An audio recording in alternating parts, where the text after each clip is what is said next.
கர்த்தருடைய பரிசுத்த நாமத்திற்கு ஸ்தோத்திரம். நாளும் உங்களை பார்க்கும்படியாய் தேவன் ஏற்படுத்தி கொடுத்த நல்ல தருணத்துக்காய் ஆண்டவருக்கு நன்றி செலுத்துகிறேன். இப்போதும் கூட நம் தேவனுடைய வார்த்தைக்கு நேராய் நாம் கடந்து செல்ல போகிறோம். நம்ம எல்லா கண்களை மூடி நான் ஜெபம் பண்ணுவோம். பரிசுத்த ஆவியானவரே, உம்மை ஸ்தோத்தரிக்கிறோம், உம்மை துதிக்கிறோம். இந்த நல்ல காலை வேளைக்காய் நன்றி செலுத்துகிறோம். இந்த காலை வேளையிலும் கூட ஆவியானவர் நீர் எங்களோடு கூட இடைப்பட்டும்படியாய் பேசும்படியாய் இந்த நேரத்தை முற்றிலுமாய் அப்பாவுடைய கருத்தை தந்து செபிக்கிறோம். லார்ட், நீங்கள் எங்களோடு கூட பேசுங்க, இடைப்படுங்க. எல்லா தடைகளும் விலகுவதாக, எங்களுக்கான வார்த்தை பரத்திலிருந்து வருவதாக, உடைய பிரசன்னத்துக்குள்ளாய் உங்களுடைய வார்த்தையை கேட்க நீர் கிருபை செய்வீராக. ஆசீர்வதியும் இயேசுவின் நாமத்தில் செபிக்கிறோம் நல்ல பிதாவே, ஆமென். ஹல்லேலூயா. வேதத்திலிருந்து ஒரு நபரை குறித்து இந்த நாளில் உங்கள் மத்தியில் பேசும்படியாக நான் விரும்புகிறேன். ஆனால் வேதத்தில் பார்த்தீங்கன்னா ஒரு 2 பேர்கிட்ட ஆண்டவர் பேசியிருக்கிறார். இந்த மாதிரி என்னன்னு கேட்டிங்கன்னா, மோசஸ் கிட்ட ஆண்டவர் தன்னை வெளிப்படுத்தும் போது, முட்செடி நடுவிலே தன்னை வெளிப்படுத்தும் போது ஆண்டவர் மோசஸை பார்த்து சொன்னார், என் இருக்கிற பூமி பரிசுத்த பூமி, உன் காலையில் இருக்கிற பாதரட்சியை கயிற்றி போடு அப்படின்னு சொல்லிட்டு மோசஸ் பார்த்து ஆண்டவர் சொன்னார். அதே போல் யோசுவாவை பார்த்தும் ஆண்டவர் சொல்லியிருக்கிறார். அதுதான் இன்றைக்கி அவருடைய லைஃப்பில் இருந்து, அவருடைய லீடர்ஷிப்பில், அவருடைய தலைமையில் நடந்த சில காரியங்களை உங்களிடத்தில் பகிர்ந்து கொண்டு தேவனுடைய வார்த்தை உங்களிடத்தில் நான் பகிர்ந்து கொள்ளலாம் என்று சொல்லி நான் விரும்புகிறேன். எடுத்துக்கொள்ளும் யோசுவாவின் புஸ்தகம் 1வது அதிகாரம் 11வது வசனம். யோசுவாவின் புஸ்தகம் 1வது அதிகாரம் 11வது வசனம். நீங்கள் பாளையத்தை உருவ நடந்து போய் ஜனங்களை பார்த்து உங்களுக்கு போஜன பதார்த்தங்களை ஆயத்தம் பண்ணுங்கள். உங்கள் தேவனாகிய கர்த்தர் உங்களுக்கு சுதந்திரிக்க கொடுக்கும் தேசத்தை நீங்கள் சுதந்திரித்து கொள்ளும்படிக்கு இன்னும் 3 நாளைக்குள்ளே இந்த யோர்தானை கடந்து போவீர்கள் என்று சொல்ல சொன்னான். யோசுவா இப்படியே சொல்கிறாரு அங்கே இருக்கிற ஆட்கள் கிட்ட, இன்னும் 3 நாளில் நம்ம யோர்தானை கடந்து போயிடுவோம் அப்படின்னு சொல்லிட்டு யோசுவா சொல்கிறார். இதுக்கு முன்னாடி இருக்கிற வசனம் தான் நீங்கள் வாசித்து பார்த்தீங்கன்னா, அந்த 1வது அதிகாரத்தில் மோசஸ்க்கு அப்புறம் ஆண்டவர் தெரிந்து கொண்டது ஜோசுவாவை. அவர்கிட்ட ஆண்டவர் பேசுகிறார், அவர் திடப்படுத்துகிறார், நீ பலன் கொடுத்து திடப்பணத்தை மாற்றுறாரு, நாம் உன்னை விட்டு விலகுவதும் இல்லை, உன்னை கைவிடுவதும் இல்லை சொல்லி அநேக காரியங்களை பேசி அவர் திடப்படுத்திட்ட பிறகு யோசுவா இப்படியே சொல்கிறாரு, அந்த ஜனத்துடைய அதிபதிகள்லாம் பார்த்து நீங்கள் போஜன பதார்த்தங்களை ஆயத்தம் பண்ணுங்கள், இன்னும் 3 நாளைக்குள்ளாய் யோர்தானை கடந்து போவீர்கள். இது கர்த்தருடைய வார்த்தை. அவர் பிளான் ஆண்டவர் சொல்லியிருக்கிறார், இன்னும் 3 நாளில் யோர்தானை கடந்து போயிடுவோம், இங்கேருந்து நம்ம மூவ் பண்ணிவிடுவோம் அப்படின்னு சொல்லிட்டு ஜோஷுவா அந்த ஜனங்கிட்ட சொல்கிறார். நடந்தது என்ன நீங்கள் வாசித்து பார்க்கும்போது, தொடர்ந்து வாசித்து பார்க்கும்பொழுது 2வது அதிகாரம் 1வது வசனத்தை நீங்கள் வாசித்து பார்த்தீங்கன்னா, நூனின் குமாரனாகிய யோசுவா சீத்திமிலிருந்து வேவுக்காரராக 2 மனுஷரை ரகசியமாக வேவு பார்க்கும்படி அனுப்பி, நீங்கள் போய் தேசத்தையும் எரிகோவையும் பார்த்து வாருங்கள் என்றான். அவர்கள் போய் ராகாப் என்னும் பெயர் கொண்ட வேசியின் வீட்டுக்குள் பிரவேசித்து அங்கே தங்கினார்கள் என்று வேதத்தில் வாசிக்கிறோம். முன்னாடி நம்ம பார்த்தோம் 11வது வசனத்தில் 1வது அதிகாரத்தில் இன்னும் 3 நாளைக்குள்ளாய் யோர்தானை கடந்து போவீர்கள் அப்படின்னு சொல்லிட்டு ஜோஷுவா சொன்னார். இங்கே 2வது அதிகாரத்தில் வரும்போது அவங்க சீத்தியமில் இருக்கிற இடத்துல இருக்கிறாங்க. அங்கேருந்து இவர் என்ன பண்ணுறார், 2 வேவுக்காரர் அனுப்புகிறார். அந்த தேசம் எப்படி இருக்குது, எரிகோ எப்படி இருக்குது, அந்த தேசம் எப்படி இருக்குது பார்த்து வருவதற்கு 2 வேவுக்காரரை அனுப்புகிறார், ஸ்பை அனுப்புகிறார், யாருக்கும் தெரியாமல். அவங்க அங்கே போகிறாங்க, அங்கே இருக்கிற இடத்தெல்லாம் பார்க்குறாங்க. போன இடத்துல ஒரு சிக்கல் வருது. அப்போது ராகாப் என்ற வேசியோட வீட்டில் தங்கும்படியான ஒரு நேரம், அந்த மாதிரி ஒரு சூழ்நிலை ஏற்படுகிறது. அவங்க தங்குறாங்க. அங்கேருந்து அவங்க வெளியே வரும்பொழுது வெளியே வர முடியல உடனே, ஏன்னா அவங்கள தேடுறாங்க ஆட்கள். நிறைய பேர் அவரை தேடிட்டு இருக்காங்க, எங்கே இருக்கிறான் அப்படின்னு சொல்லும்போது அந்த அம்மா ஒரு ஆலோசனை சொல்கிறாங்க, நீங்கள் மலையில் தங்கிடுங்க, அவங்க வர்றதுக்கு எப்படியும் 3 நாள் ஆகும் போல இருக்குது, வந்ததுக்கப்புறம் நீங்கள் கடந்து போகலாம் அப்படின்னு சொல்லிட்டு அந்த அம்மா ஒரு ஆலோசனை சொல்கிறாங்க. அதே மாதிரி நீங்கள் வாசித்து பார்த்தீங்கன்னு சொன்னால், இதே 2வது அதிகாரம் 22வது வசனத்தில், அவர்கள் போய் மலையில் சேர்ந்து தேடுகிறவர்கள் திரும்பி வரும் மட்டும் 3 நாள் அங்கே தங்கி இருந்தார்கள். தேடுகிறவர்கள் வழியெல்லாம் அவர்களை தேடியும் காணாதே போனார்கள். இந்த 2 பேரும் உடனே ரிட்டர்ன் வர முடியல ஜோஷுவா கிட்ட. அங்கே 3 நாள் தங்க வேண்டிய ஒரு சூழ்நிலை ஏற்படுகிறது. போய் பார்த்துட்டு போன இடத்துல டக்குன்னு வர முடியாமல் அந்த இடத்துல ஒரு 3 நாள் அந்த இடத்துல அவங்க மலையில் தங்கிட்டு அதுக்கப்புறம் ஜோஷுவா பார்க்குறாங்க. 23, 24 வருஷத்தை நீங்கள் வாசித்து பார்க்கும்பொழுது அந்த 2 மனுஷரும் திரும்பி மலையிலிருந்து இறங்கி ஆற்றை கடந்து யோர்தானை கடந்த நூனின் குமாரனாகிய யோசுவாவிடத்தில் தங்களுக்கு சம்பவித்த யாவையும் அவனுக்கு தெரிவித்து, கர்த்தர் தேசத்தை எல்லாம் நம்முடைய கையில் ஒப்பு கொடுத்தார், தேசத்தின் குடிகள் எல்லாம் நமக்கு முன்பாக சோர்ந்து போனார்கள் என்று அவனோட சொன்னான். அல்லேலூயா. பாருங்கள், 3 நாளுக்குள்ளே போயிருக்கணும். ஜோஷுவா என்ன பண்ணார், 2 பேர் அனுப்புகிறாரு. அந்த இடத்துல போன இடத்துல அவங்களால உடனே வர முடியல. அங்கே ஒரு 3 நாள் அவங்க தங்க வேண்டியதாக ஆகிடுது. நீங்கள் 3வது அதிகாரத்தில் நீங்கள் வாசித்து பார்த்தீங்கன்னா 1, 2வது வசனத்தில் வாசித்து பார்க்கும்போது நான் 2வது வசனத்தை வாசிக்கிறேன். 3 நாள் சென்ற பின்பு அதிபதிகள் பாளையம் எங்கும் போய், இதுக்கப்புறம் தான் அவங்க வந்து கிளம்ப போகிறாங்க. எங்கே இருந்தால் சீத்தியம்லேருந்து கிளம்ப போகிறாங்க. ஏற்கனவே 3 நாள் சொன்னார் ஆண்டவர். ஜோஷுவா ஒரு 3 நாள் எடுத்துக்கிட்டார், ஆட்கள் இருந்துச்சு. இப்போ கிளம்புறதுக்கு முன்னாடி ஒரு 3 நாள் ஆகுது, டிலே ஆகிட்டே போகுது. இந்த நடந்த காரியங்கள் நமக்கு தெரியும். இந்த 3வது அதிகாரம், 4வது அதிகாரம், 5வது அதிகாரத்தை நீங்கள் வாசித்து பார்க்கும்பொழுது கர்த்தர் மகிமையாய் யோர்தானிலே தன்னுடைய ஜனங்கள் அழகாய் ஆண்டவர் நடத்தி கொண்டு வருகிறார். யோர்தானை கடந்து அவங்க வந்துடுறாங்க. வந்ததுக்கப்புறம் நீங்கள் வாசித்து பார்த்தீங்கன்னா யோசுவாவின் புஸ்தகம் 5வது அதிகாரம் 11வது அதிகாரத்தில் 5வது அதிகாரம் 11-12 வசனம் 5வது அதிகாரம் 11-12. பஸ்காவின் மறுநாளாகிய அன்றைய தினம் அவர்கள் தேசத்தினுடைய தானியத்திலாகிய புதுப்பில்லாத அப்பங்களை சுட்ட கதிர்களையும் புசித்தார்கள். அவர்கள் தேசத்தின் தானியத்திலே புசித்த மறுநாளிலே மன்னா பெய்யாமல் விழுந்தது. அது முதல் இஸ்ரவேல் புத்திரருக்கு மன்னா இல்லாமற் போய் அவர்கள் கானான் தேசத்தின் பலனை அந்த வருஷத்தில் தானே புசித்தார்கள் என்று வேதத்தில் வாசிக்கிறோம். அவங்க போய் அந்த தேசத்தின் பலனை புசித்த மாத்திரத்தில் மன்னா நின்று போனது. சரிங்களா? மன்னா நின்று போயிடுச்சு. அவங்க வந்து யோர்தானை கடந்து வந்துட்டாங்க. எரிகோ உள்ளே போல் அந்த சமவெளியில் அந்த இடத்துல இருக்கிறாங்க. ஜோஷுவா வந்து அந்த எரிகோ நிலத்தில் அப்படி நிற்கும் பொழுது அந்த இடத்துல ஒரு சம்பவம் நடந்தது தான் முக்கியமான ஒரு சம்பவம். 13வது வசனத்தில் நீங்கள் வாசித்து பார்க்கும்போது, பின்னும் யோசுவா எரிகோவின் வெளியிலிருந்து தன் கண்களை ஏறெடுத்து பார்க்கும் பொழுது இதோ ஒருவர் அவனுக்கு எதிரே நின்றார். உருவின பட்டயம் அவர் கையில் இருந்தது. யோசுவா அவரிடத்தில் போய், நீர் எங்களை சேர்ந்தவரா, எங்கள் சத்ருக்களை சேர்ந்தவரா என்று கேட்டான்.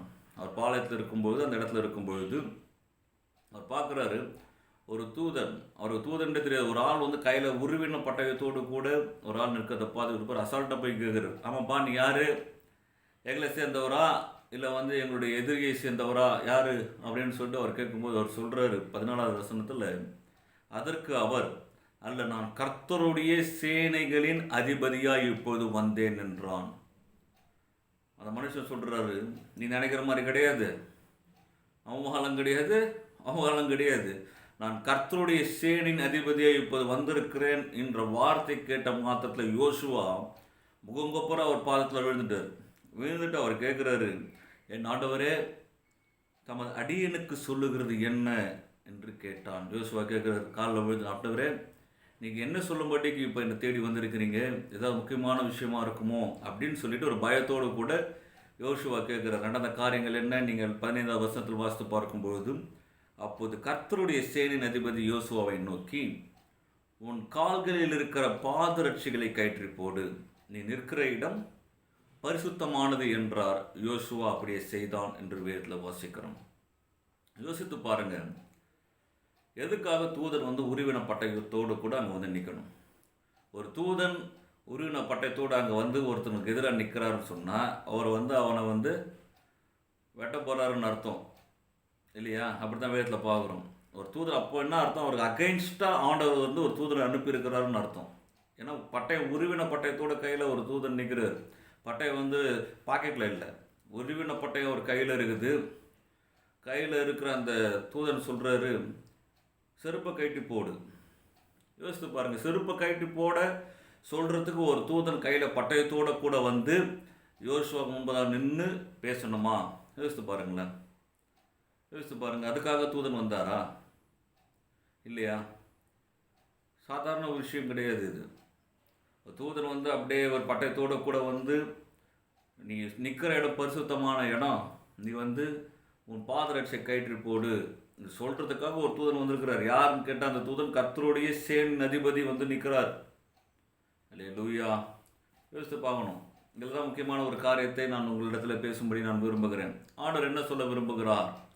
நீ நினைக்கிற வழியில் நீ நடக்க போகிறது கிடையாது. நான் உன்னை வேறு வழியில் நடக்கும்படிக்கு ஆண்டவர் வந்து திட்டம் பண்ணி வச்சிருக்கிறார். யோசுவா நினைக்கிற வழியில், அவர் பிளான் பண்ண வழியில் அவர் நடக்க போகிறது கிடையாது. நான் ஒரு வழியை வைத்திருக்கிறேன், அந்த வழியாய் நான் உன்னை நடத்த விரும்புகிறேன் என்று சொல்லி ஆண்டவர் அந்த இடத்த சொல்ல விரும்புகிற, உன் செருப்பை கயிற்றி போடு. உன் பாதரட்சியை கயிற்றி போடு. நீ நினைக்கிற வழியில் நடத்த போகிறது கிடையாது, உன் வழியில் நீ போக போகிறது கிடையாது. நான் ஒரு வழியை வைத்திருக்கிறேன், அந்த வழியை நான் நடத்த விரும்புகிறேன். அல்லேலூயா. இந்த காலவேளையிலும் கூட ஒரு வேலை நம்முடைய வாழ்க்கையில் கூட ஆண்டவர் சில காரியங்களை கயிற்று போட சொல்லி ஆண்டவர் விரும்புகிறார். கயிற்று போட வேண்டும் என்று சொல்லி ஆண்டவர் நம்மோடு கூட பேசுகிறார். ஆண்டவர் எந்தெந்த காரியங்களை நம்முடைய வாழ்க்கையிலிருந்து கயிற்று போடு எடுத்து போடுன்னு சொல்கிறோம், அதை இன்றைக்கி நம்ம எடுத்து போடுவோமே சொன்னால் உண்மையாகவே அவருடைய வழிகள், அவருடைய சித்தம் நம்முடைய வாழ்க்கையில் நிறைவேறும். எதுவுமே விசுவாசிக்கிறீங்க? அல்லேலூயா. அன்றைக்கி மோசஸ் கிட்ட ஆண்டவர் வந்து முச்சடியில் தரிசனமாகி ஆண்டவர் பேசினார். எப்போ பேசினார் நீங்கள் வாஸ்து பார்த்தீங்கன்னா, எப்போ ஒரு சிற்பை கழட்டினார் அதுக்கப்புறம் தான் ஆண்டோடைய பிளானை சொன்னார். இப்போ மோசஸ், நீ நினைக்கிற வழியில் உன் வாழ்க்கை போக போகிறது கிடையாது, இனிமேல் நான் உனக்கான ஒரு வழியை வைத்திருக்கிறேன், அது வழியாக நீ உன்னை நான் நடத்த போகிறேன், நீ பார்வன் முன்பாக நிற்க போகிற, அங்கே நான் யார் உன் மூலமாக வெளிப்படுத்த போகிறேன், நீ சாதாரண ஆள் கிடையாது, உன் பாதரட்சியை கழட்டி போடுன்னு சொல்லிட்டு ஆண்டவர் மோசன் இடத்துல ஆண்டவர் பேசினார். அல்லேலூயா. அவருக்கு தெரியாது மோசஸ்க்கு, அவருக்கு என்ன தெரியும் இல்லையா? இப்படியே இருக்கும்போது இதான் நம்ம வழி போல இருக்குது அப்படின்னு நினச்சி இல்லை. ஆண்டவர் அவருக்கு ஒரு பிரத்யேகமான ஒரு வழியை வைத்திருந்தார். ஆண்டவர் திட்டங்களை சொல்வதற்கு முன்பதாக ஆண்டவர் சொன்ன காரியம் கவனிங்க, அவருடைய செருப்பை கட்டி வைக்க சொன்னார். அதே மாதிரி தான் யோசுவோட லைஃப்பில் நீங்கள் பார்க்கும் பொழுது ஆண்டவர் அந்த ஜனங்களை வழி நடத்தும்படியே ஒரு பிளான் வச்சிருக்கிறாரு யோசுவா மூலமாய். இவர் வழி வந்து வேற மாதிரி போயிட்டு இருக்குது. இவர் வழி என்ன? அவர் பிளான் பண்ணுறார், ஸ்பை அமிச்சார், எரிகோ ஜனங்கள்லாம் பார்க்குறாரு. அவருடைய பிளான் எல்லாம் எப்படி வார் மைண்டு. அவர் வந்து ஒரு நல்ல போர் வீரன் ஆக்சுவலாக ஜோஷுவா. அவர் அப்படி யோசிச்சுருந்துருக்கலாம். ஆனால் ஆண்டவர் சொல்ல விரும்புகிறது, அப்பா நீ யோசிக்கிறபடி அல்ல, நீ நினைக்கிற வழியில் நடக்க போகிறது கிடையாது, நான் வேறு வழியாக நடத்த விரும்புகிறேன், முன் காலில் இருக்கிற பாதரட்சியை கட்டி போடு. இதை சொல்கிறதுக்காக தூதன் வந்தார். அல்லேலூயா. இந்த காலை வேலும் கூட ஒரு வேளை ஆண்டவர் பிரியமில்லாத வழியில் ஒரு வேளை நம்முடைய வாழ்க்கை இருக்குமே, ஆனால் சில காரியங்கள் ஆண்டவர் அவிழ்த்து போடு, எடுத்து போடு, அவிழ்த்து போட்டு அப்படின்னு சொன்னால் நம்ம அப்படியே கட்டி போடணும். அது ஒரு வேளை சில ஃப்ரெண்ட்ஸாக இருக்கலாம், சில நம்மளோட லைஃப்பில் இருக்கிற சில காரியங்களாக இருக்கலாம். அது என்னவானா இருக்கட்டுமே, ஆண்டவர் கைட்டி போட்டு சொன்னார்னா அது உனக்கு வேணான்னு அர்த்தம். நான் உனக்கான பெஸ்ட்டை வைத்திருக்கிறேன்னு அர்த்தம். அல்லேலூயா. கைட்டி போட்டு சொன்னார்னா நமக்கு ஆல்டர்னேட் சோர்ஸ் எதுவும் இருக்கக்கூடாதுன்னு அர்த்தம். ஆண்டவர் ஒரு காரியத்தை விட்டுரு அப்படின்னு சொல்லிட்டாருன்னா நம்ம அதை விட்டுறதுக்கு ஆயத்தமாக இருப்போம். அதே நேரத்தில் அதுக்கான இன்னொன்று அதற்கு தகுந்த மாதிரி ஒரு ஆல்டர்னேட் சோர்ஸை ஒன்று என்ன பண்ணிடக்கூடாது, அரேஞ்ச் பண்ணிடக்கூடாது அப்படின்னு சொல்லிட்டு ஆண்டவர் பேசுகிறார். ஆல்டர்னேட் சோர்ஸ்லாம் வச்சுக்காது. ஒரு காரியத்தை விட சொன்னார்னா விட்டுணும், அதுக்கு மாற்றாக ஒன்று இருக்கணும் வச்சுப்போம் அப்படின்லாம் இருக்கக்கூடாது. அல்லேலூயா. இந்த ஊழியத்தில் வரும்பொழுது முழு நேரத்துக்கு இந்த ஊழியத்துக்கு வருவதற்கு முன்பதாக 2019 ஆண்டோட சமூகத்தில் நான் செபித்து கொண்டு இருக்கும்போது ஆண்டவர் இந்த வார்த்தை சொன்னார், உன் பாதரட்சியை கயிற்று போட்டுட்டு ஊழியத்துக்கு வா. அப்போது எனக்கு கொஞ்சம் ஆச்சரியமாக தான் இருந்துச்சு. டக்குன்னு இந்த வார்த்தைக்கான அர்த்தத்தை என்னால் விளங்கி கொள்ள முடியாமல் இருந்தாலும் எனக்கு விளங்குச்சு. ஆண்டவர் இந்த வேலையை விட்டுட்டு முழு நேரத்துக்கு ஆண்டவரை அழைக்கிறார் அப்படின்பதை என்னால் உணர்ந்து கொள்ள முடிகிறது. புரிஞ்சுக்கிட்டேன். ஆனால் கொஞ்சம் நாட்கள் எடுத்திருந்தது. அதுக்கப்புறம் ஆண்டவர் மறுபடியுமாய் வேறொரு மூலமாய் ஆண்டவர் பேசினார். நான் என்ன சொல்ல வரேன்னு கேட்டிங்கன்னா, ஆண்டவர் சில காரியங்களை விட்டுற சொன்னார்னா விட்டுருவோம். நம்ம அதை பிடிச்சிட்டு இருக்கணும் அவசியம் கிடையாது. அதே நேரத்தில் அதுக்கு வேறு ஒரு சோர்ஸ் நம்ம ரெடி பண்ணிக்கிட்டு அதை விடுவோம் அப்படின்னு தான் நிறைய பேர் நினைக்கிறாங்க. வேறு ஒன்று ரெடி பண்ணிக்கிட்டு அதை விட்டுருவோம், அப்படி கிடையாது. எந்த ஒரு ஆல்டர்னேட் சோர்ஸும் இல்லாமல் கர்த்தர் தான் எனக்கு சோர்ஸு, அவர் தான் எனக்கு எல்லாம், அழைத்தவர் அவர் தான் எனக்கு எல்லாம்னு சொல்லிட்டு அவரை மாத்திரமே நம்பி சில காரியங்களை நம்ம கட்டி போடும்போது பாருங்களேன், கர்த்தர் தான் யார் என்பதை நம்மளுடைய வாழ்க்கையில் ஆண்டவர் காண்பிக்க விரும்புகிறார். அதே மாதிரி விசுவாசிக்கிறீங்க.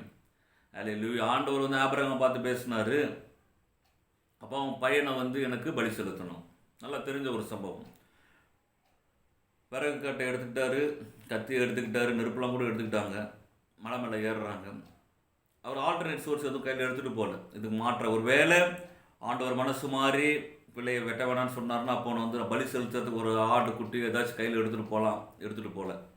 ஒரு வேளை கூட இருக்கிற வேலைக்காரங்களாம் பார்ப்பாங்களே, அவங்களுக்காக கையில் ஏதாச்சும் நம்ம எடுத்துகிட்டு போகல. நடந்த காரியம் என்ன?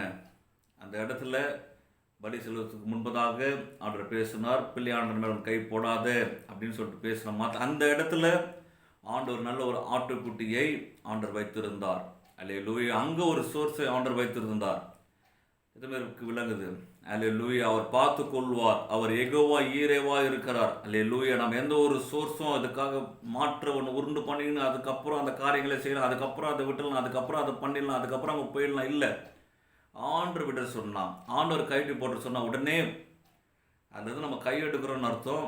ஆண்டவர் தான் எல்லான்னு சொல்லிட்டு நம்ம பார்க்குறோன்னு அர்த்தம். அப்படி போகும்போது பாருங்களேன், கர்த்தர் அங்கே தான் யார் என்பது அங்கே ஒரு பயங்கரமான ஒரு சோர்ஸ் ஆண்டவர் வச்சுருந்தார் பாருங்களேன்.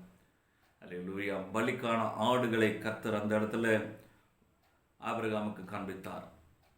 ஆமென். அவர் யெகோவா ஈரே, அவர் எல்லாவற்றையும் பார்த்துக்கொள்வார். இன்றைக்கி நான் சொல்கிறேன், உங்களோட வாழ்க்கையில் ஆண்டவர் சில காரியங்களோட சொல்கிறாரா, மறுபடியும் சொல்கிறேன், கைட்டு போட்டுற சொல்கிறாரா, அது வாழ்க்கைகளை வேணான்னு சொல்கிறாரா, தைரியமாக நீ தூக்கி போட்டு உன் வழி, நீ அப்படி தான் வழியில் இந்த வழியாக தான் என்னோடய வாழ்க்கை இருக்கணும், நீ அப்படி நினச்சிட்டு இருக்காத. கர்த்தர் உனக்கான ஒரு வழியை வைத்திருக்கிறார்.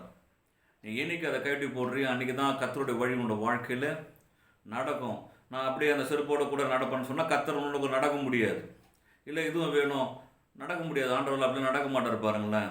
நீ அந்த செருப்போடு அந்த வழியில் நடந்தால் உன் கால் தான் புண்ணாகவே தவிர்த்து ஒரு நன்மையோட வாழ்க்கையில் உண்டாகாது. இன்றைக்கி நான் சொல்கிறேன், கேட்டுக்கொள்ளுங்க. கர்த்தர் உனக்கான ஒரு வழியை வைத்திருக்கும் போது, கர்த்தர் உனக்கான ஒரு பாதையை வைத்திருக்கும், அதில் நீ நடக்க நீ இன்னைக்கு அர்ப்பணிக்கும் போது பாருங்களேன், கர்த்தர் மகிமையான காரியங்களை செய்வார். அல்லேலூயா. அன்றைக்கி அப்படி தான் ஆயிடுச்சு பாருங்களேன். ஜோஷுவாவோட வாழ்க்கையில் அவர் தான் லீடர்ஷிப்பில் கர்த்தர் தான் நடத்தி கொண்டிருக்கிறார் ஜனங்களை யோசுவாவின் மூலமாய். அவர் பிளான் பண்ண முடியாது. அவராக போய் வேவ் பார்த்துட்டு வந்து இப்படி பண்ணலாம் அவர் யோசிக்க முடியாது பாருங்களேன். கர்த்தர் திட்டங்களை வைத்திருக்கிறார். அல்லேலூயா. அவர் கேட்கணும், ஆண்டவர்கிட்ட கேட்கணும், என்ன பண்ணலான்னு சொல்லிட்டு கேட்கணும். ஆமென். நீங்கள் யோசித்து பாருங்களேன், யோர்தானை கடந்து போவதற்கு ஜோஷுவா ஒரு பிளானும் பண்ணல. ஆமாவா?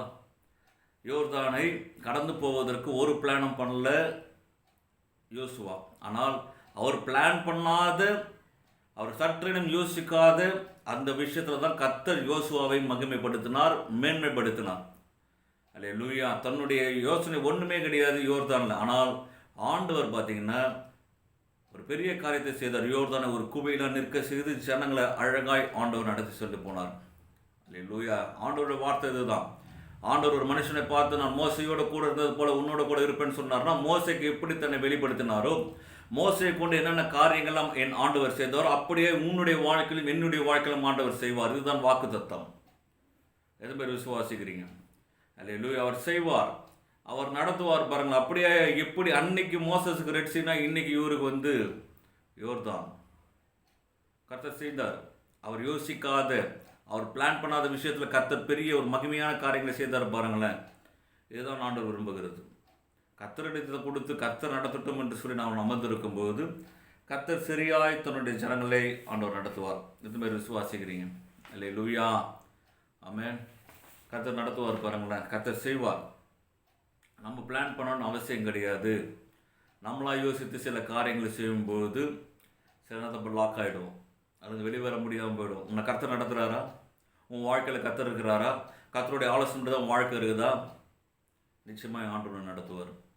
அதை விட்டு நம்ம என்னைக்கு கொஞ்சம் நம்முடைய யோசனை உள்ளே கொண்டு வந்து அப்படி போகும்போது பாருங்களேன், அந்த இடத்துல தான் வந்து ஒரு பெரிய ஒரு இதுவாகிடும். கர்த்தர் நம்ம நடத்துகிறார். இது பேர் விசுவாசிக்கிறீங்க? அல்லேலூயா. நல்ல ஒரு ஞாபகம் இருக்குது, பேசும்பொழுது ஞாபகம் வருது. நான் நல்ல கம்பெனியில் ஒர்க் பண்ணிகிட்டு இருக்கும்பொழுது ஒரு வீட்டுக்கு போயிருந்தேன்.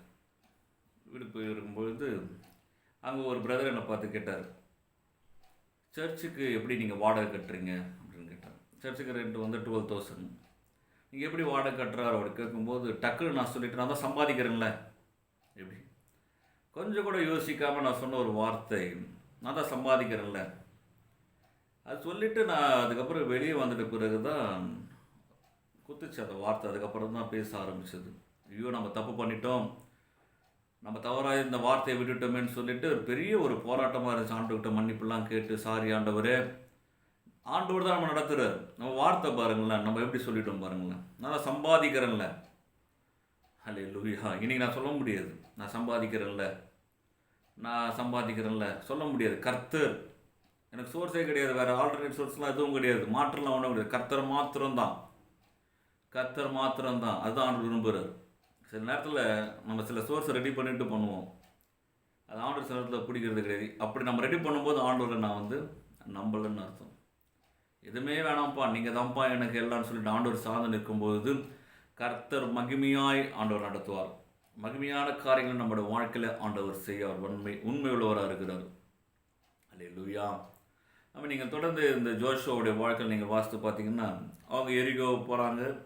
ஆண்டவருடைய பிளானை சொல்கிறாருங்க, நீங்கள் ஒரு நாளைக்கு ஒரு முறை இந்த இடத்த சுற்றணும் இல்லையா. அதுக்கப்புறம் நீங்கள் 7 முறை ஒரு குறிப்பிட்ட நாள் 7 நாள் நீங்கள் சுற்றி பொழுது ஆர்ப்பரிக்கும் பொழுது அலங்க விழும். நீங்கள் உள்ளே போய் எல்லோரும் நேராக போய் அப்படி நீங்கள் சுதந்திரத்து கொள்ளலாம் அப்படின்னு சொல்லிட்டு ஆண்டவருடைய பிளான்ஸ்லாம் அந்த இடத்துல வெளிப்படுவதை நாம் பார்க்குறோம். இது முடிந்ததுக்கப்புறம், இந்த சம்பவங்கள்லாம் முடிந்ததுக்கப்புறம் 7வது அதிகாரம், மீண்டும் 7வது அதிகாரம் 2-3 வசனங்கள் நீங்கள் வாசித்து பார்த்தீங்கன்னு சொன்னால், யோசுவா எரிகோவிலிருந்து பெத்தேலுக்குள்ள பெத்தாவையின் சமீபத்தில் இருக்கிற ஆயு பட்டணத்துக்கு போகும்படி ஆட்களை அனுப்பி, நீங்கள் போய் அந்த நாட்டை வேவு பாருங்கள் என்றான்.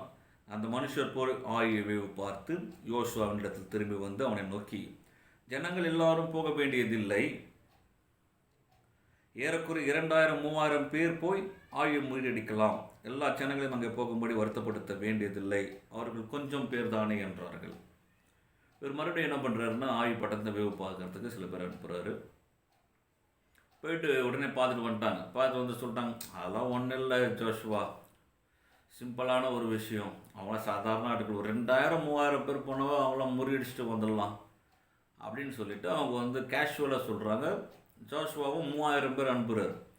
போன இடத்துல என்ன நடக்குது நீங்கள் வாசித்து பார்த்தா 36 பேர், 36 பேர் அந்த இடத்துல செத்து போயிடுறாங்க.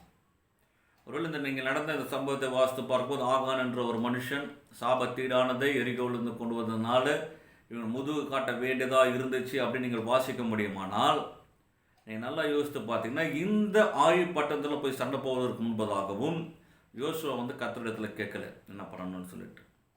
யுத்தம் கர்த்தருடையது, முதல்ல அது நம்ம விளங்கிக்கணும். யுத்தம் கர்த்தருடையது, நாம் சண்டை போடக்கூடாது, கர்த்தர் சண்டை போடணும். அல்லேலூயா. கர்த்தர் நம்ம சண்டை போட சொன்னால் எப்படி சண்டை போடணும் என்பதை ஆவியானவர் தான் என்ன பண்ணுவார், சொல்லுவார், கைட் பண்ணுவார், கைடன்ஸ் கொடுப்பார், ஐடியாஸ் கொடுப்பார், ஆலோசனை அவர் கொடுப்பார். பாருங்களேன், எதுவுமே இல்லாமல் ஆள் அமைச்சு பார்த்துட்டு அங்கே ஒரு 3000 பேர் போனால் போதும், ஆழி பட்டத்தை நம்ம பிடிச்சிடலான்னு சொன்னால் நடக்கலை. நடந்த காரியம் என்ன பார்த்தீங்கன்னா, அவர் தன்னுடைய சட்டையெல்லாம் கீசிக்கிட்டு தலையில் மண் அள்ளி தூக்கி போட்டுக்கிட்டு அவர் சொல்கிறார். 7வது வசனத்தை நீங்கள் வாசித்து பார்த்தீங்கன்னா, 7வது அதிகாரம் 7வது வசனத்தில், யோசுவா, கர்த்தாவே, கர்த்தராகிய ஆண்டவரை எங்களை அழிக்கும்படிக்கு எம்மோரியர் கையில் ஒப்பு கொடுப்பதற்காகவா தேவரீர் இந்த ஜனத்தை யோர்தானை கடக்க பண்ணினீர்? நாங்கள் யோர்தானுக்கு அப்புறத்தில் மன திருப்தியாக இருந்து விட்டோமானால் நலமாக இருக்குமே. ஒரு புலம்புறாரு. நீங்கள் வாசித்து பாருங்கள் இந்த சரித்திரத்தை. எப்பவுமே இஸ்ரவேல் ஜனங்கள் தான் புலம்புவாங்க, ஐயோ நாங்கள் அங்கேயே இருந்தால் நல்லா இருந்திருக்குமே, நாங்கள் அங்கேயே செத்தா தான் நல்லா இருந்திருக்குமே. இந்த இடத்துல பாருங்கள், அவங்களாம் கம்முன்னு இருக்காங்க, சைலண்ட்டாக இருக்கிறாங்க. நடத்துகிற யோசுவா புலம்புறாரு, ஐயோ நாங்கள் யோர்தான் அப்புறத்தில் இருந்திருந்தால் சந்தோஷமாக இருக்குமே, நலமாக இருந்திருக்குமே, எமோரியர் கையில் நாங்கள் போகும்படியாய் அழியும்படியாக எங்களை கொண்டு வரீங்களா அப்படிலாம் பயங்கரமாக கேள்வி எழுப்புறாரு. பாருங்களா, ஒரு புலம்பல் வருது. ஏன்?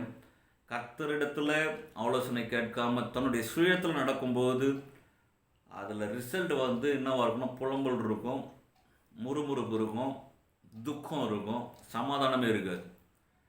ஆமாம், இன்றைக்கி நான் சொல்கிறேன், நீங்களும் கேட்டுக்கொள்ளுங்க. கர்த்தருடைய ஆலோசனை இல்லாமல் நம்ம சில காரியங்களை பண்ணும் பொழுது நான் சொல்லுவேன், நம்முடைய வாழ்க்கையிலையும் புலம்பல் வந்துடும், துக்கம் வந்துடும், அதை நன்மையை பார்க்க முடியாது, ஒரு மாதிரி முறுமுறுப்பும் வந்துடும். ஏன்?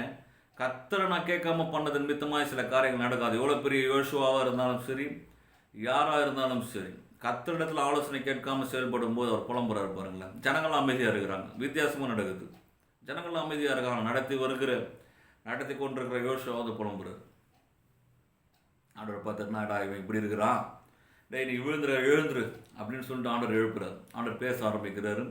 8வது அதிகாரத்தை நீங்கள் வாசித்து பார்க்கும்பொழுது 1-2 வசனங்கள் வாசிக்கிறேன். அப்போது கர்த்தர் யோசுவாவை நோக்கி, நீ பயப்படாமலும் கலங்காமலும் இரு, நீ யுத்த ஜனங்கள் யாவரையும் கூட்டி கொண்டு எழுந்து, ஆண்டவர் சொல்லும்போது சொல்கிறாரு, நீ யுத்த ஜனங்கள் எல்லாரையும் கூட்டி கொண்டு நீ எழுந்து போ, ஆழி பட்டணத்தை நான் உன் கையில் ஒப்பு கொடுப்பேன் அப்படின்னு சொல்லிட்டு ஆண்டவர் பேசுகிறார்.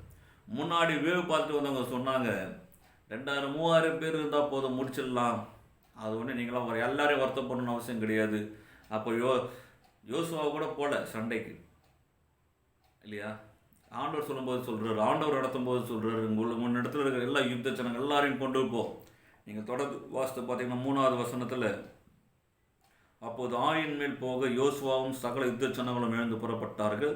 யோசுவா யுத்த வீரரான 30,000 பேரை தெரிந்தெடுத்து ராத்திரியிலே அவர்களை அனுப்பினார். இப்போ எத்தனை பேர்னா 30,000 பேரை இவர் தெரிந்து கொண்டார். அப்போது ஒரு 3,000 பேர் போனால் முறியடிச்சலான்னு நினச்சாங்க. அது மனுஷனுடைய ஆலோசனை. நான் சொல்லுவேன், மனுஷனுடைய ஆலோசனையை நம்ம எந்த அளவுக்கு நம்புகிறோம் பாருங்களேன். நம்பும்போது நடக்கிற காரியங்கள் முதுகு காட்ட வேண்டியதாகிடுச்சு. ஆனால் கர்த்தருடைய ஆலோசனை தான் நிற்கும். கர்த்தருடைய ஆலோசனை தான் எல்லாத்தையும் மேற்கொள்ளும். கர்த்தருடைய ஆலோசனை நம்ம சார்ந்து கொள்ளும்போது தான் அந்த இடத்துல மகிமையாக இருக்கும் பாருங்கள். ஆண்டவர் பேசினார், யுத்த ஜனங்களான்னு அனுப்பு. இவர் 3,000 பேர் அமைச்ச இடத்துல இப்போ 30,000 பேர் அனுப்புகிறார். முன்னாடி ஜோசுவா நடந்து போகிறார். அல்லேலூயா. முன்னாடி யார் நடந்து போகிறா? யோசுவா நடந்து போகிறாரு பாருங்களேன். யோசுவா போகிறாரு முன்னாடி சண்டைக்கு. நீங்கள் தொடர்ந்து நீங்கள் இந்த அதிகாரத்தை நீங்கள் வாசித்து பார்க்கும் பொழுது 18வது வசனத்தை நீங்கள் வாசித்து பார்க்கும்பொழுது, அப்போது கர்த்தர் யோசுவாவை நோக்கி, உன் கையில் இருக்கிற ஈட்டியை ஆழிக்கு நேராக நீட்டு, அதை உன் கையிலே ஒப்பு கொடுப்பேன் என்றார். அப்படியே யோசுவா தன் கையில் இருந்த ஈட்டியை பட்டணத்துக்கு நேராக நீட்டினான் என்று வேதத்தில் வாசிக்கிறோம். முன்னாடி போல யோசுவா ஆண்டவர் அந்த ஆயு பட்டணத்தை யோசுவாவுடைய கையில் ஒப்பு கொடுக்க வேண்டும் என்று சொல்லி ஆண்டவருடைய தீர்மானம், அவனுடைய பிளான் அது. அப்போ போகவில்லை அவர் சண்டைக்கு. ஆனால் இப்போ பாருங்களேன், இவர் போகிறாரு, கர்த்தர் சொல்கிறாரு, நீ ஆயு பட்டணத்துக்கு நேரம் அவன் கையில் இருக்க ஈட்டியை நீட்டு, அதை உன் கையில் நான் ஒப்பு கொடுப்பேன் அப்படின்னு சொல்லிட்டு அவன்கிட்ட பேசுகிறான். அல்லேலூயா. ஆமாம். நீங்கள் தொடர்ந்து வாசித்து பார்த்தீங்கன்னா 26வது வசனத்தில், ஆயின் குடிகள் எல்லாம் சங்கரித்து தீரு மட்டும் யோசுவா ஈட்டியை நீட்டி கொண்டு இருந்த தன் கையை மடக்கவில்லை அப்படின்னு சொல்லிட்டு நம்ம வேதத்தில் வாசிக்கிறோம். ஆண்டவர் சொல்லிட்டாரு, ஆழிக்கு நேராக உன் கையை நீட்டு, கையில் இருக்க ஈட்டியை ஆழிக்கு நேராக நீட்டுன்னு சொல்லிட்டார். எவ்வளோ நேரம் நீட்டணும்லாம் சொல்லலை, எவ்வளோ நேரம் நீட்டணும் ஆண்டவர் தான் சொல்ல போகிறார். ஆனால் யோசுவாவுக்கு தெரியும், அவருக்கு அனுபவம் இருக்குது. மோசஸ் அமலேக்கர்கிட்ட சண்டை போடும்பொழுது யோசுவா தன்னுடைய கரங்களை வானத்துக்கு நேராக உயர்த்தி அவர்கள் ஜெயிக்கும் வரைக்கும் தன்னுடைய கரங்களை உயர்த்தி வைத்திருந்ததை ஒரு புஸ்தகத்தில் எழுதி வைத்து யோசுவா காது கேட்க வாசிக்கும்படிலாம் அவர் சொல்லியிருக்கிறார். இதெல்லாம் அவருக்கு தெரிஞ்சிருக்குது பாருங்கள். நல்ல ஒரு காரியம் இது ஜோசுவாவுக்குள்ள. ஆண்டவர் சொல்லிட்டார், எவ்வளவு நேரமானாலும் சரி, என் பலனே போனாலும் சரி, ஆண்டவர் சொல்லியிருக்கிறார், நீட்டப்பட்ட என்னுடைய கரம், ஈட்டியோடு நீட்டப்பட்டிருக்கிற என்னுடைய கரம் ஒரு நாளும் மடங்காது. வேதத்தில் பார்த்தோம், ஆழி பட்டணம் தீரம் முறியடிக்கும் வரைக்கும் தன்னுடைய கையை இவர் இப்படி மடக்கக்கூட இல்லை என்று சொல்லி வேதத்தில் வாசிக்கிறோம். அல்லேலூயா. அந்த இடத்துல ஒரு பெரிய ஒரு விக்டரி ஆண்டவர் கொடுத்தார். ஆமென். இன்னைக்கு நம்முடைய கரத்தில் என்ன இருக்குது யோசித்து பாருங்கள். இன்றைக்கி நம்முடைய கரத்தில் என்ன இருக்குது? அன்றைக்கி ஆண்டவர் மோசஸுடைய கரத்தில் ஒரு கோலை கொடுத்தாரு. அதை அவர் ட்ரான்ஸ்ஃபர் பண்ணிட்டு போல ஜோசுவாக்கிட்ட, இதுதான் ஆண்டவர் கொடுத்த கோல், இதை கொண்டு தான் கீழே போடும்போது பாம்பாக மாறிச்சு, இதை அடிக்கும் போது தான் கண்மலேருந்து தண்ணி வந்துச்சு, இந்த கோலை வைத்து தான் நீ வச்சுக்கோ, வழி நடத்த உதவியாக இருக்கும் அப்படிலாம் கொடுக்கல மோசஸ். அது மோசஸ்க்கான ஒரு காரியம். யோசுவா வரும்போது ஆண்டவர் அவருக்கான ஒரு காரியங்களை வைத்திருந்தார். கையில் இருக்கிற ஈட்டி நீட்டுன்னு சொன்னார். இன்றைக்கி நம்ம கையில் என்ன ஆண்டவர் கொடுத்துருக்கிறாரு? இன்றைக்கி நம்முடைய கரங்களை ஆண்டவர் என்ன கொடுத்துருக்கிறார்? யோசித்து பாருங்களேன். ஆண்டவர் நமக்கு 2 கரங்களை கொடுத்துருக்கிறார். எத்தனை பேர் ஆமென்னு சொல்கிறீங்க? அல்லேலூயா. ஆண்டவர் இந்த 2 கரங்களை கொடுத்துருக்கிற இந்த கரங்களை ஆண்டவருக்கு நேராக உயர்த்தி நாம் நிற்கும்போது நான் சொல்லுவேன், கர்த்தர் பெரிய காரியங்களை ஆண்டவர் நம்மூலமாய் ஆண்டவர் செய்ய வல்லவராய். இந்த 2 கைகளை பிதாவுக்கு நேராக உயர்த்தி யார் ஒருவன் ஆண்டவர் சமூகத்தில் நின்று ஜெபிக்கிறானோ அவன் பாருங்க, அவனோட லைஃப்பில் பாருங்கள், கர்த்தர் பெரியவராக இருந்து பெரிய காரியங்களை செய்வார். அவனுடைய கைகள் உயர்த்தப்பட்டு இருக்குது. ஆண்டவரே, ஆண்டவருக்கு நேராக உயர்த்தப்பட்டிருக்கும் போது என்ன அர்த்தம்? 2 கைகளும் உயர்த்தி 2 கைகளும் விரித்து ஆண்டவருக்கு நேராக உயர்த்தப்பட்டிருக்கும் போது என்ன சொல்ல வர? ஆண்டவரே, என்னால் ஒன்றும் கூடாது ஆண்டவர், எல்லாம் உம்மால தான் ஆகும். என்னால் ஒன்றும் நடக்காது ஆண்டவரே, ஆனால் உம்மால் எல்லாம் கூடும். நான் உண்மையே சார்ந்து நிற்க விரும்புகிறேன், என்னை நான் அர்ப்பணிக்கிறேன், நீங்கள் பார்த்து கொள்ளுங்கப்பா, நான் சரண்டர் ஆகிறேன், இந்த விஷயத்தை உங்களுடைய கருத்தில் கொடுத்து செபிக்கிறேன்னு சொல்லிட்டு 2 கைகளும் யாராக இருந்தாலும் சரி தன்னுடைய கரங்களை ஆண்டவருக்கு நேராக உயர்த்தப்பட்ட கரங்களை ஒரு நாளும் ஆண்டவர் கவனிக்காமல் இருந்ததே கிடையாது. யாருடைய கரமெல்லாம் ஆண்டவருக்கு நேராக உயர்த்தப்பட்டிருக்கிறதோ ஆண்டவர் தான் எல்லாம் சொல்லிட்டு நம்முடைய கைகளை உயர்த்தி இன்னைக்கு நீங்கள் நான் செபிக்க ஆரம்பிக்கும் போது பாருங்கள், கர்த்தர் பெரிய காரியங்களை கர்த்தர் நம்முடைய வாழ்க்கையில் அவர் செய்ய அவர் உண்மையுள்ளவராக இருக்கிறார்.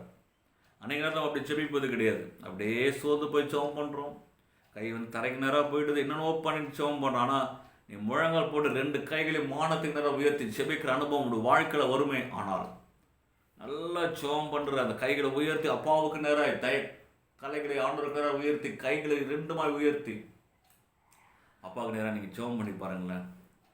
கர்த்தர் பெரிய மாற்றங்களோட ஆவிக்குரிய ஜீவியத்திலையும் ஆண்டவர் செய்வார். நமக்கு எதிராக கிரியை செய்கிற எல்லா கிரியையிலும் ஆண்டவர் அழித்து போடுவார். கர்த்தர் உங்களுக்காக யுத்தம் பண்ணுவார். கர்த்தர் உங்களுக்கு ஆலோசனை கொடுப்பார். தம்முடைய வழியை உங்களுக்கு ஆண்டவர் காண்பிக்க ஆரம்பிப்பார். நமக்கு போதிக்க ஆரம்பிப்பார். கற்றுத்தர ஆரம்பிப்பார். கர்த்தர் அழகாக வழி நடத்துவார். பாருங்கள், எப்போ நம்முடைய கரங்கள் ரெண்டும் ஆண்டவருக்கு நேரம் உயர்த்தப்பட்டு இருக்கும் பொழுது. அல்லேலூயா. நம்முடைய கரத்தில் வல்லமை உண்டு.